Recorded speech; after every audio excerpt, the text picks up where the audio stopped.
প্রেম এসেছে, এটা মিথ্যা কথা বলবো না। যদি পেয়ে যাই তাহলে একদমই মনের মানুষ। বন্ধুরা, নতুন খবর ভাইরাল। পূজাচেরীকে দেখা গেছে কানাডার একটি রাস্তায়। অনেকেই বলছেন এটি তার বয়ফ্রেন্ড। পূজাচেরী নিজ মুখে একটি অনুষ্ঠানে স্বীকারও করেছেন এটি। প্রেম এসেছে, এটা মিথ্যা কথা বলবো না। যদি পেয়ে যাই তাহলে একদমই মনের মানুষ।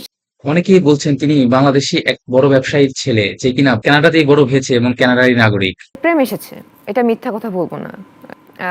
যদি পেয়ে যাই তাহলে একদমই মনের মানুষ। কানাডার এক বড় বিশ্ববিদ্যালয়ে পড়েন তিনি।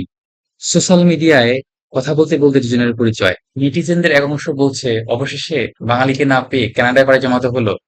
কি করলো পূজাচেরি এটি? বাংলাদেশের নায়িকারাও কি বলিউডের মতো ব্যবসায়ীদের প্রেমে পড়া শুরু করলো? কিন্তু একাংশ বলছে এটি একটি ভুয়া খবর। ভিডিও ছড়িয়ে যাওয়ার পর থেকে নানা রকম মন্তব্য আসছে। বন্ধুরা, আপনাদের কি মনে হয় খবরটি কি সত্য? আমাদেরকে কমেন্ট করে জানান।